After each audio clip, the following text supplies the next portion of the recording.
seer evolving with the cosmos. The cosmos is full beyond measure of elegant truths, of exquisite interrelationships, of the awesome machinery of nature. The surface of the earth is the shore of the cosmic ocean. On this shore, we've learned most of what we know. Recently, we've waded a little way out, maybe ankle deep, and the water seems inviting. Some part of our being knows this is where we came from. We long to return, and we can't, because the cosmos is also within us. We're made of star stuff. We are a way for the cosmos to know itself. Carl Sagan. Thank you so very much, Zee. Welcome, everyone, to Gems from the Wisdom Traditions, a conversation circle sponsored here by Still and Moving Center on Saturday afternoons. And I wonder with that quote, which we've been reading each Saturday this year with our theme of evolving with the cosmos, whether maybe Carl Sagan would have thought of us as cosmic pilgrims. Our theme for this week is the pilgrimage of humanity. And I think that has a lot of interesting and broad implications that we'll have a chance to take up as we go forward with our conversation. I'm so pleased to have this with us this week, Tamar Hoffman. Tamar was born in Israel. She is a retired internist, so she's an MD, and she's a person who really, really loves to share what it is she knows, what it is that she has experienced in her life that could be of benefit to others. So she's really a perfect person to share with us. And what she's going to be sharing is her family's journey from Kassel, Germany, eventually to Haifa in Israel.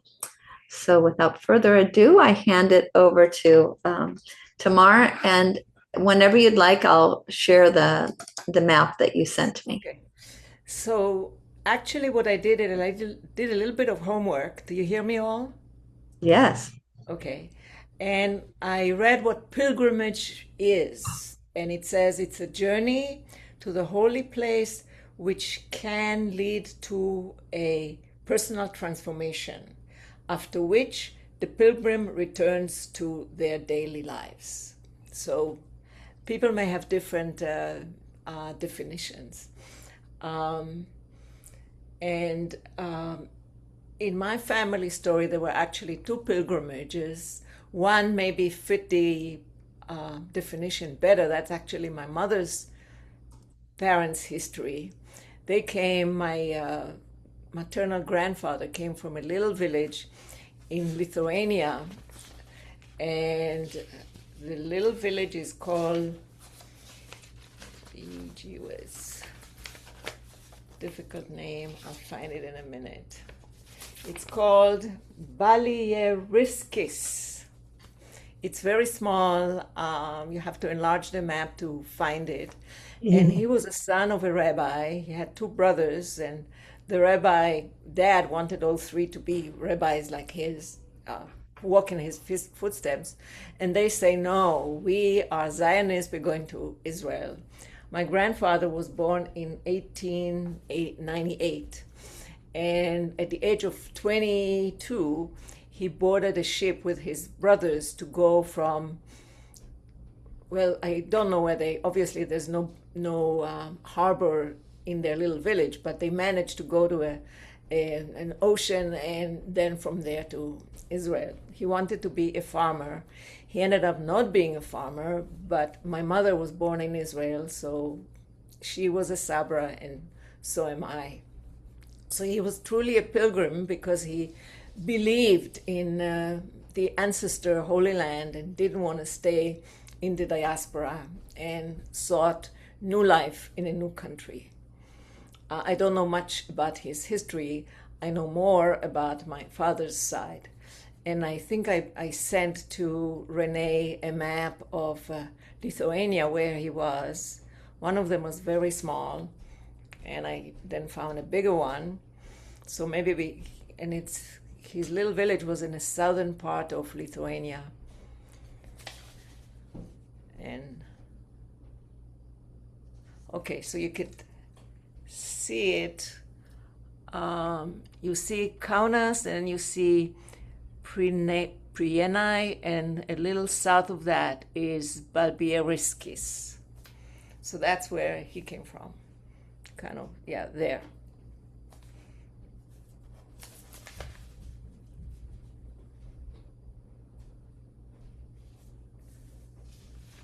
Okay, so that's,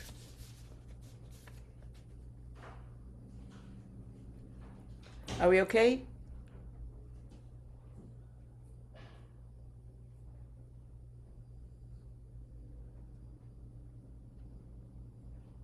Yeah, are we okay? Is that where your maternal grandfather came from? Yeah, that was his village, his little village. Okay. Well, I don't know what it's like today, but at that time it was very small. But they belonged, those three brothers belonged to a youth Zionist organization, and they were devoted to go to the homeland. So that's what they did. So it really certifies as pilgrimage. They were not religious at all. They didn't believe in being rabbis or anything like that, but they believed in the history of the Jewish people, so that's where they wanted to have a new life. So that's how they came in after that, my mother and myself. The boat that they boarded was 1920. The boat name was Emilia. So that's his story. My father's story is very different. Well, maybe different, maybe not so different. He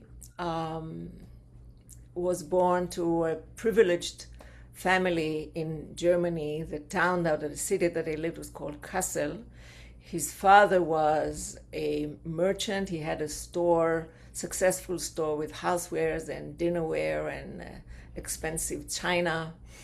And he was also very orthodox, so he was a merchant of holy books, of Bibles and Talmuds and prayer books. So he traveled all over Europe and selling those books. In 1930s, well, I should say they had a very, very large apartment, beautiful apartment, I hear, in a street called Train Station Street in a town called Kassel. That street doesn't exist anymore. It was bombed in the Second World War, which I visited and didn't find. And in 1933, the family heard already, I should also say that the house was large. They had a music room. They had teachers for music, teachers for Hebrew. And my dad at that time was 11 years old. They heard the Nazi youth marching and singing, and the parents were very worried, and the children were sheltered from that, didn't really know what was going on.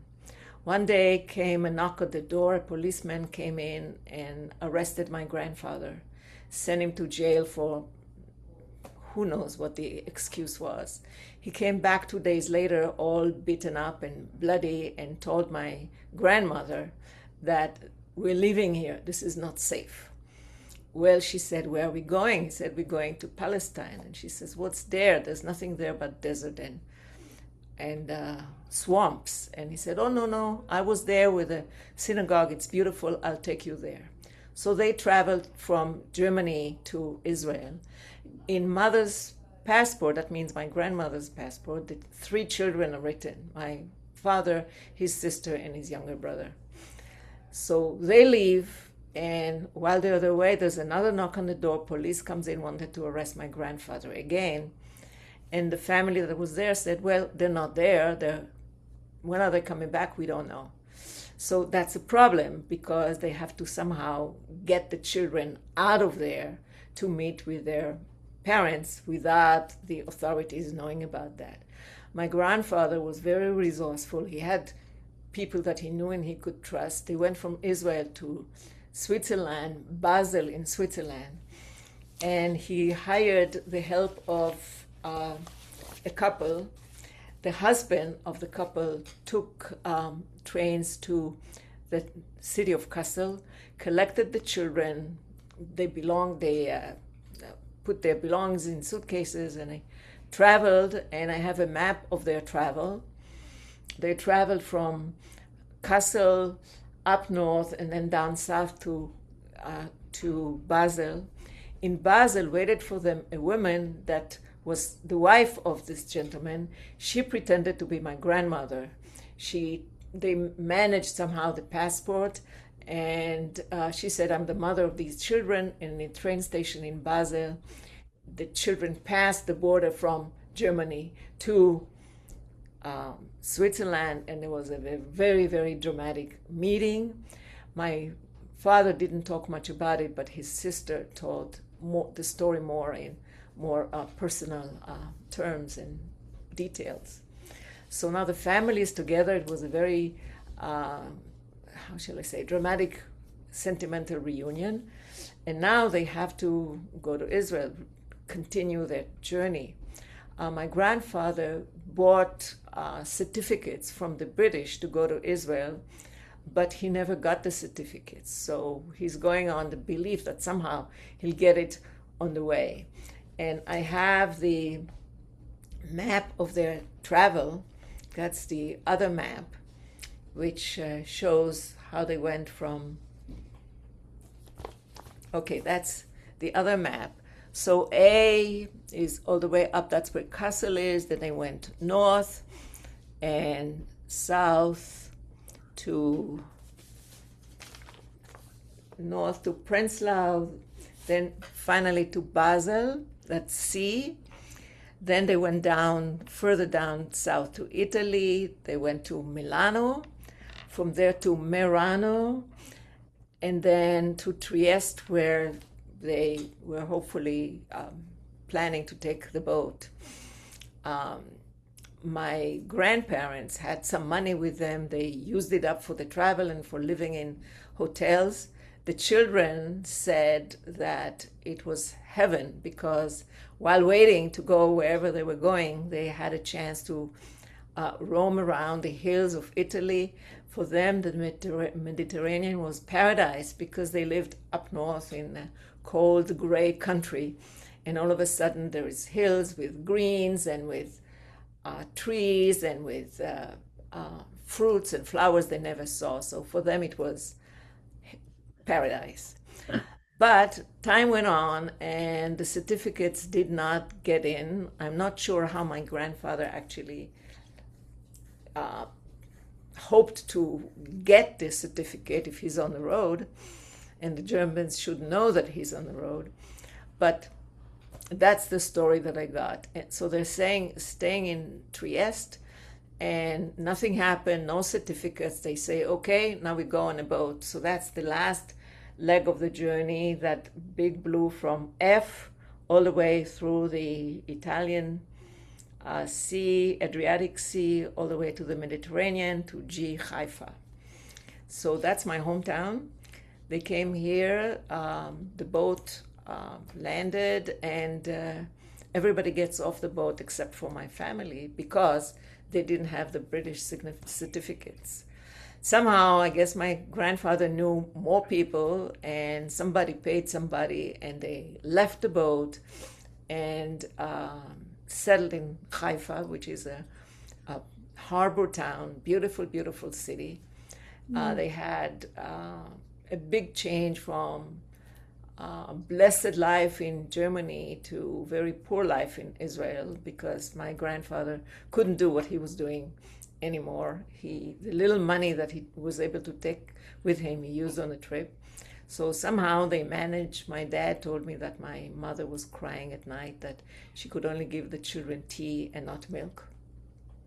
But they managed, they were alive. I should say that other members of the family perished.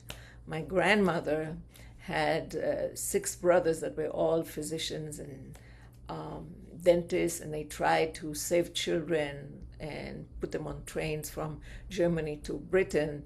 They were planning to do one more shipment like that, one more travel for children, but the German caught up with them and they were perished. So that's the story of my family. I guess that's our pilgrimage.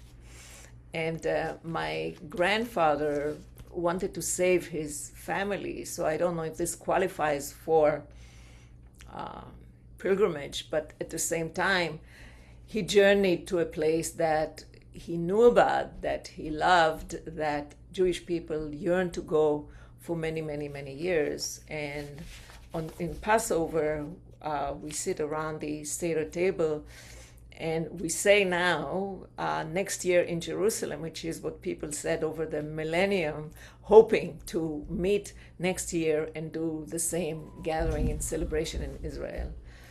And there was a rabbi, his name is Yehuda Halevi, who wrote a lot. He was also a philosopher, and he wrote a poem, My heart is in the east, and I'm at the end of the west.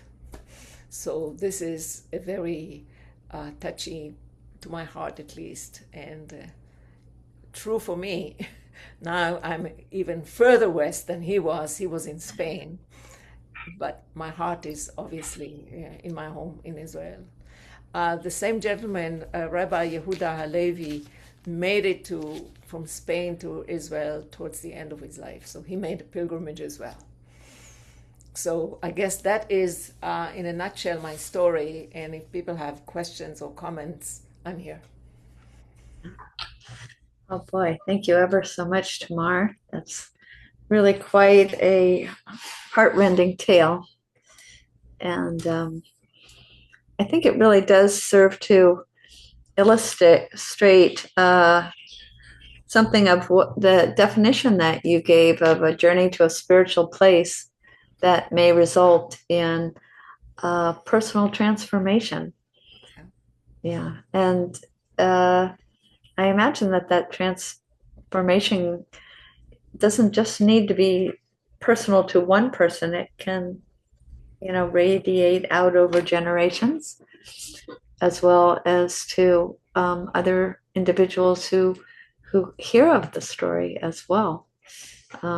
It certainly sounds as if for your family, Israel was a safe haven for them to travel to. And so I think that this idea of the pilgrimage of humanity implies that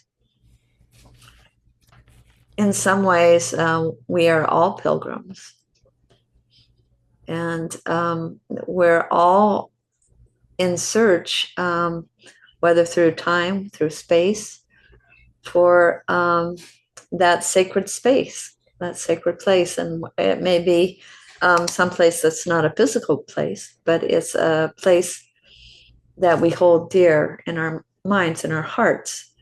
It's a place perhaps that we evolve into through all of our life journey. Everything that we endeavor to do may be a matter of us evolving into this sacred place. And that could be maybe our pilgrimage. Well, I do echo Tamar in inviting each of you to lend any comments that you may have, any questions that you may have for her, or just questions about the idea of pilgrimage that we could all address as a group. We don't mean to put Tamar on the hot seat and feel like she has to field every question. It truly is a circle. So I will open the circle now.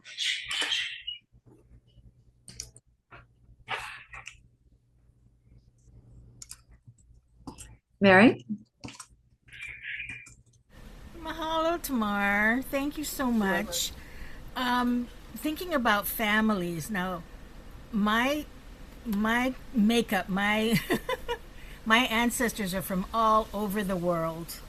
I have a German grandfather that left Prussia when it was still the emperor and empress, and came to Hawaii and never went back. I have family from the Azores who came to Hawaii and never went back. I have family from Asia. To my knowledge, they came, and one tried to go back, and we never heard what happened to him. They think he might have perished in the ocean because he was a merchant seaman. And then thinking of my own personal pilgrimage when I went away to college, and I was certainly in a new environment, a new culture. It was in the United States. It was in Washington State, which wasn't that far technically from Hawaii, but I couldn't wait to get back to Hawaii. And I have since traveled, but I feel like I'm more of a pilgrim than my ancestors were, who never got to go back to their homes. So I am. This is very interesting, and I'm very grateful for this opportunity. Mahalo. Mary, was it in Washington that you met your husband, Manu? Yes, and my husband was originally from Maine, so he was from the other side of the United States, and I was from Hawaii, and yep, I met my husband, and I remember my mom saying, "Oh, that last name Bird, that's not good because they leave the nest, right?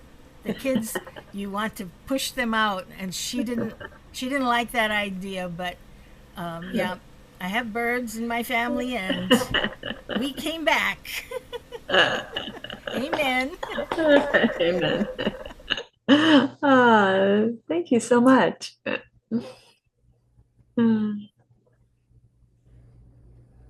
Yeah, I was also thinking about the pilgrims that came to the US, right? So they left behind something that they didn't like, looking for a better place. Right? Yeah, a lot of them were actually looking for freedom of religion, spiritual freedom, that they were denied in their home countries. And so this pilgrimage was for them a search for a more sacred space where they could follow the religion of their conviction, of their faith. I would like to just thank you for that beautiful journey. And the thing that struck me about your presentation was when you said my heart is always in Haifa or there. Yeah. And that is very, very powerful aspect, I think, of the pilgrimage. And it caused me to pick my pilgrim book up and just look at what you're like when you get to the end and you go back. There's a yearning once you come home for something that was such a true soul experience. I think that's one of the parts of the pilgrimage that returning home will help you do. And because of that soul transformation, but also ancestral contribution of all your family that you did for missing and disappeared family members. I think that makes the heart and the soul much more vivid, and just your words seem to capture that sense that you got close to a source of meaning at the highest level. And you did this with a culture, a community, a world, the diaspora moving there for the similar reasons. So many, and they found it. Many didn't. Many never made it back. They were in Brazil or the rest of Spain. So I think you achieved that heart space with such joy and kind of transformation. But I think that's what that journey, that yearning might have implicated in your heart still being there. So it just really touched me how you really connected to the passion of being there. So thank you. Toda. Oh, you're very welcome.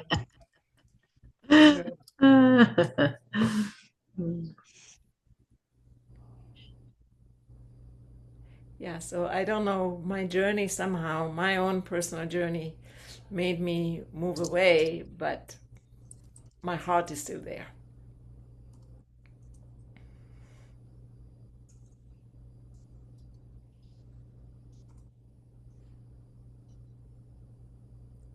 Um, Following up on that, do you feel that that inspires other people to maybe um, go to where their heart is, or even your children to be, if you have any, to encourage them to follow their heart and go other places? Has that enriched you in your life and your sense of giving? Well, my son at this point is not interested, but maybe he'll grow into that. I'm not sure. I have a very good friend who's hurting about what's happening in Israel in the political situation, but her son is now there with his family. So even though some people have hurt that makes them kind of stay back, obviously her children are still connected very, very strongly. So her second son decided that he's going to go to Israel and volunteer to be a pilot there. So he became a pilot in Israel. And his older brother is now with his family there. So the connection is very strong. There's no way, you cannot deny that. And someone said, well, you could take the girl out of Israel, but you cannot take Israel out of the girl. So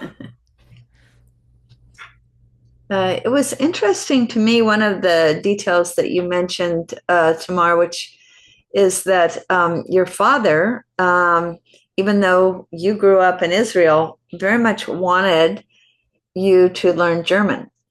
yeah. And you felt so much resentment against the German people. You said, why should I do this? I never am going to go there. Yeah. And yet you must have experienced some sort of forgiveness.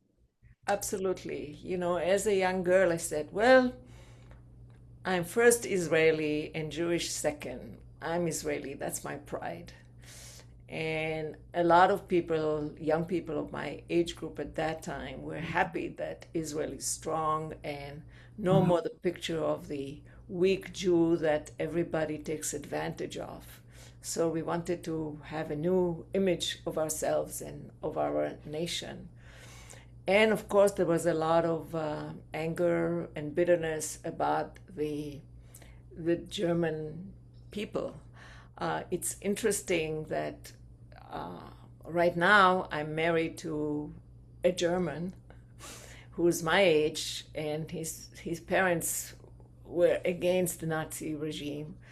And in my way, I feel that maybe in my private life, I made peace with somewhat of a peace with that part of the history of my people. Because, well, he's from Germany, but he doesn't believe in the strict way of being, my father was very strict. So my husband came from the same kind of upbringing and he didn't like it. So he left Germany to come to the US. So we share ideas and dislikes of the German way.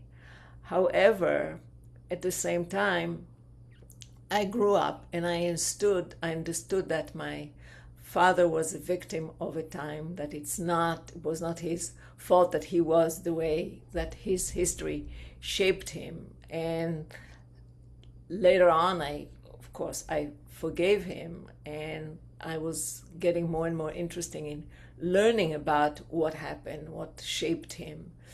And I thought to myself that he probably wanted to live through his children what he could not achieve as a young man, because, he was very musical. He had to leave all that behind. He did whatever he could when we were established in Israel, but it was never the same as when he was little.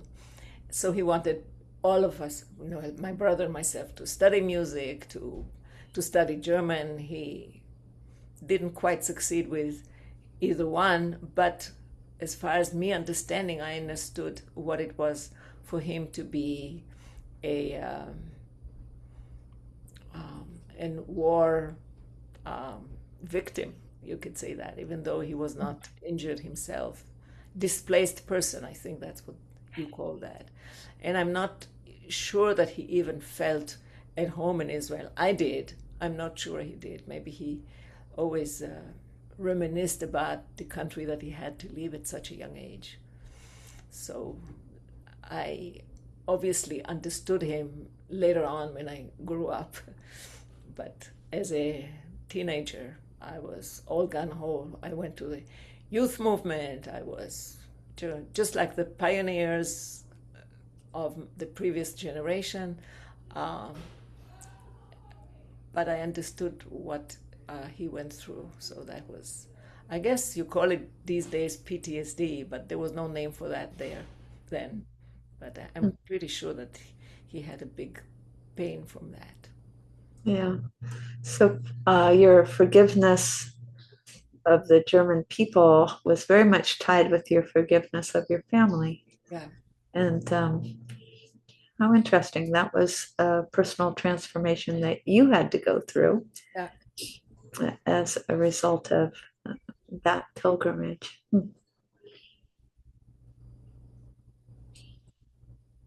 Who else? You have more people we could hear from.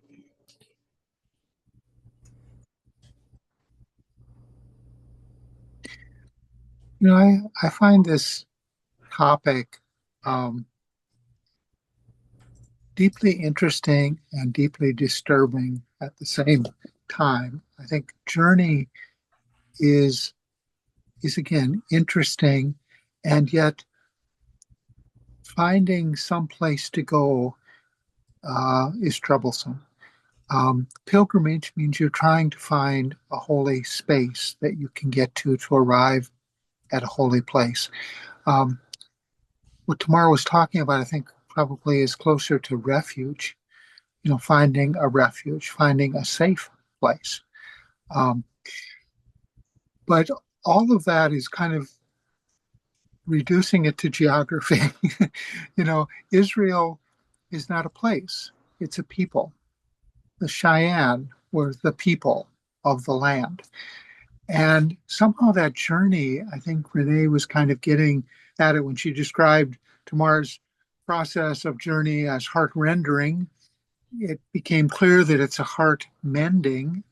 But what does the mending mean? What are you mending exactly? And there's just so much to think about. But I like Gandhi's idea of going with truth.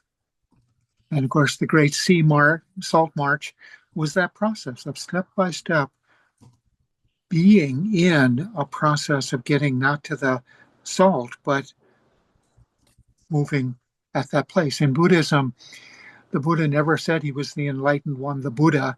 He said he was the Tathagata, the thus come, or thus goes, coming and going. In the old days, they never had statues of Buddha, they just had footprints. And the idea was that you were following that path. So I think that's kind of the journey that Renee called spiritual. And it's difficult when you start geographizing it, because you realize that whatever you're going is a native place to yourself or to someone else. And how you connect to all that is fundamental, whether you're coming to a new place as a refugee or to a new place as a pilgrim or to your true place, which is your true home, how you do that. So I'm reminded of the Stoics who call ataraxia the goal, because ataraxia means without, raxia, disturbance. So if you truly mend your soul, somehow you're in a process of going without disturbance. We have a Hawaiian walking meditation that we do called Hele Malie, to go with peace, to go joyfully, to walk in that attitude. So I don't know, it's interesting, I think, to be really careful about what that spiritual element is and to not discount its physical part, its home but also to recognize that that's a unique process, and we're not all in our native homes as native peoples, but that natifying of connecting to the earth, connecting to trees, connecting to clouds and water is part of the process. So I don't know. It's a pilgrimage and refuge are such interesting but troublesome processes of thinking to me, and I'm sharing that aspect of it. Thank you. As I look at the faces on this screen, I'm realizing not a single one of us lives where our long ago ancestors lived. None of us. So all of us have in some way been pilgrims or travelers. The etymology of the word pilgrim comes from pur, which means like a cross, and a word like agar, and that means land or field. So going across land, somebody who travels across land. And so that kind of makes, and so in Roman times, a pilgrim was considered anyone who had traveled across land to the Roman Empire from somewhere else. That was a pilgrim.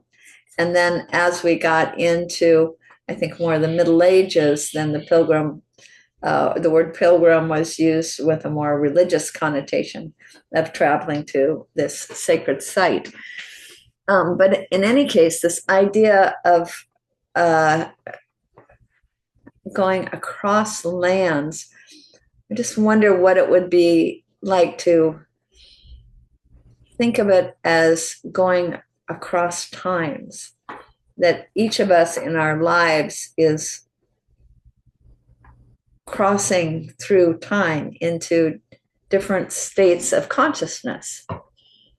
You know, none of us are residing in the same state of consciousness that we were when we were 3 years old, nor as a teenager, nor as a teen. We're in a different state of consciousness. We have traveled through the course of time into a different place, mentally, spiritually, in our hearts, perhaps. I think we could, in a way, think of ourselves as all pilgrims.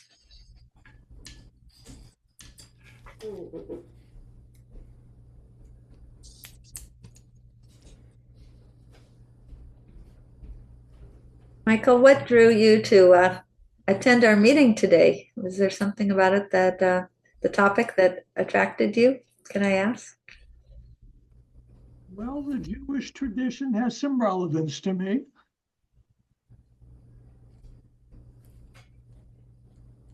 Don't hear it discussed that often, so I thought I would drop in. Yeah. Do you have family connections? Yeah. I wonder, Renee, if you could enable participant screen sharing. Yeah, sure will.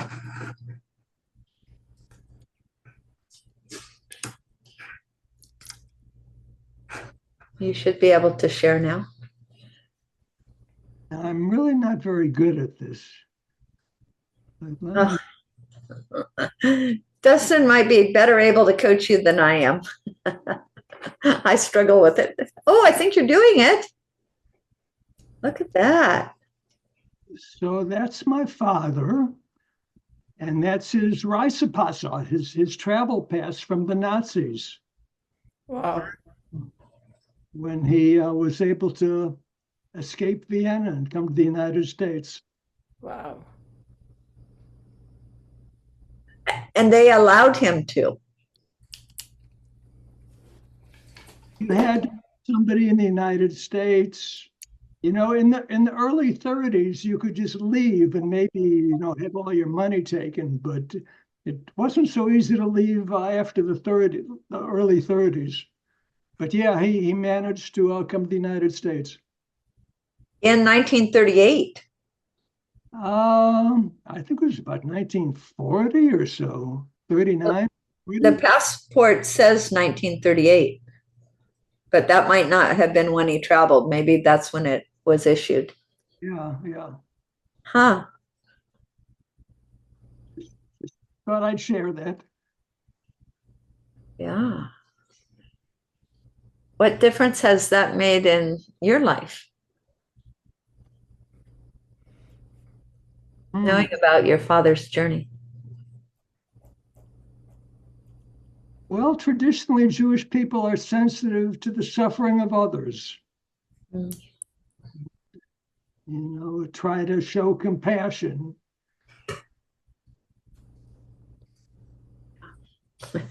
I won't get into the politics of today, but that's No.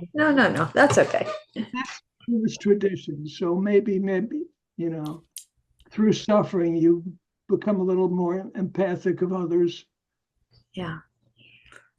That's my experience of the Jewish people I've met. Big hearts. Sometimes tough on the outside, but big hearts.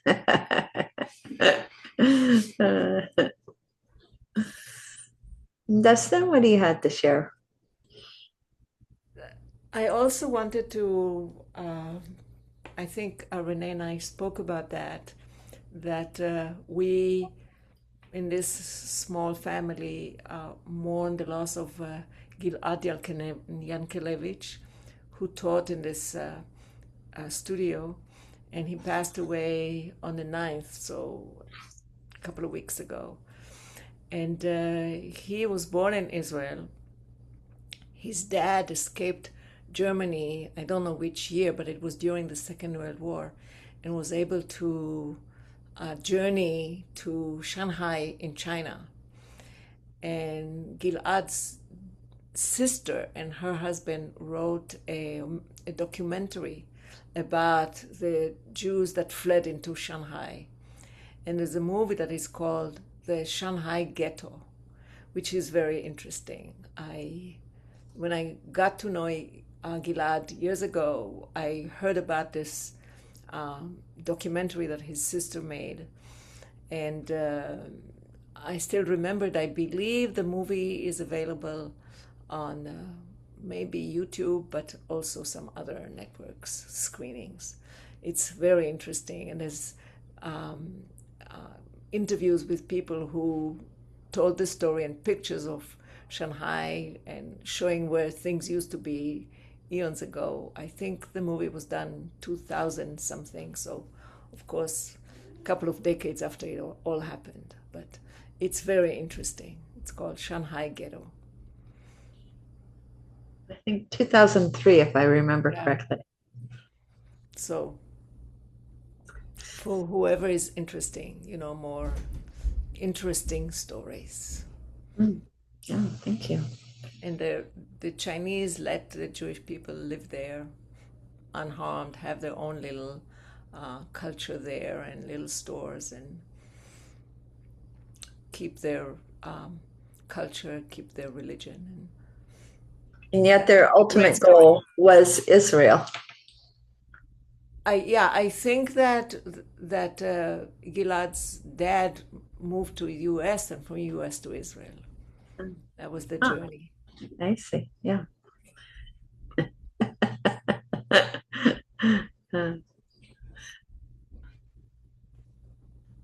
He's getting approached by his very playful young dog.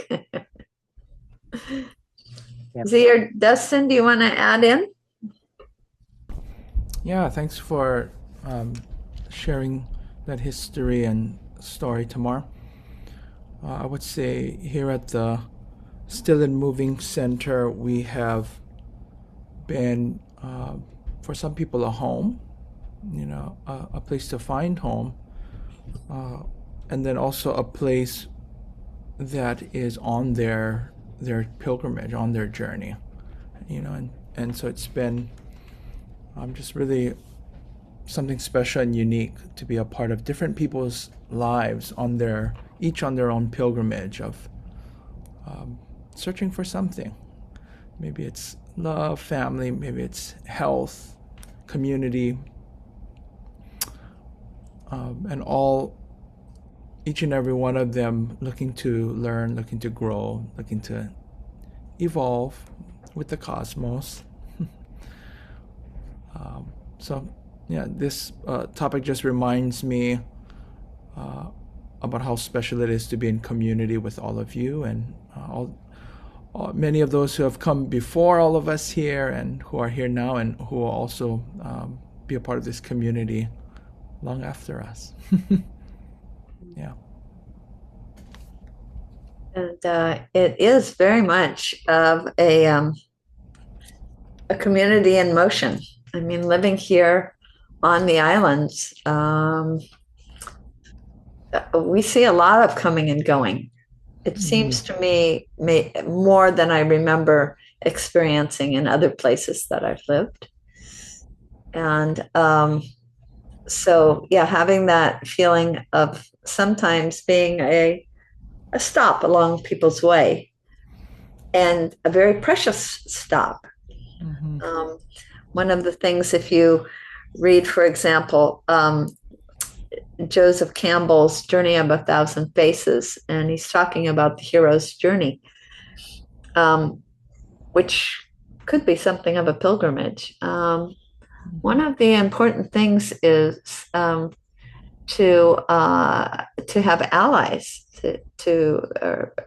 or companions to travel with, and then also stops along your way that you can recharge, refuel, gather yourself back, get your energy back up to move forward from there. So sometimes it seems as though yes, we're one of those important places along people's way that can provide companionship and encouragement and fortification to keep moving forward. And for some people, it becomes more of a place to land. Actually, the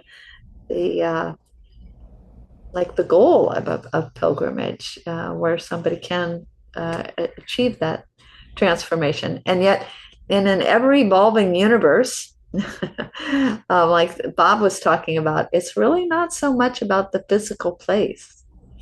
It's really more a much more internal experience, state of mind that we're talking about. I love this quote of in the almanac for this week's theme on Thursday, July 2nd, which is "Give light and comfort to the toiling pilgrim." Give life and comfort to the toiling pilgrim, from the voice of silence. Yeah. See, let's do Bob, and then we'll see if Z wants to add in. I just wanted to mention one of my favorite pilgrims is Gulliver's Travels, when he has on these maps, and he'll add in a place, and it doesn't exist, but that's a place he's going to. And so he goes to Lilliputian, where he is large and all the people are small, and that perception of how he's seen, and therefore how he sees himself, gives a certain kind of experience. And then he goes to another island where, even though he's the same person, he's extremely small, but they're extremely large. And again, that perception of the people, we do have to deal with the politics of the world we're in, and we have to deal with those perceptions, reactions to our ethnicity, our gender, all that kind of stuff. And his last place that he went was full of barbarians who looked a lot like him. And the enlightened, more spiritual oriented beings didn't look like him. And so all of that is something, it's just the navigation, I think, that we were talking about, that inner journey. And yet we are living in the world. And so how that perception happens is really a mixed bag. And I think Tamar sort of alluded to a lot of that, how you think about the place, but how the place thinks about you. And it's an interesting thing we have to navigate. That's why I love the Hawaiian navigators. You get to a place by navigating, and you need to check out the stars and you need some knowledge. Indeed. Thank you so much. Z? I haven't spoken up because I have hundreds of thoughts that are all jumbled up, but lots of gratitude to you, Tamar, for sharing this story. It's a side of the story that I haven't heard a lot. I did a degree in nuclear engineering, so I heard a lot about the physicists who came over from Germany and that kind of side of the story. But yeah, I have not heard many stories of the people who went to Israel from Germany. So it's really interesting. I also love the quote of the week. We are all cells in the same body of humanity from Peace Program. This conversation is reminding me of that. Like there's so many different perspectives and sometimes I am just one cell and it's yeah, there's so many. That's a very deep teaching. Yes. Thank you. Thank you.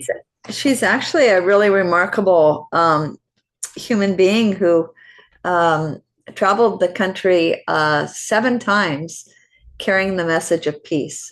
She left her home in New Jersey and she only wore the clothing that she was given. She only ate the food that was donated to her. And she just walked forth carrying this message of peace, that's what this is all about for everyone. So she was seeking peace for the world. Quite a remarkable being. Peace Pilgrim became her name. And I think, with your reference, to the physicists, I'd like to read the quote for Tuesday from a Jewish physicist and much more, Albert Einstein.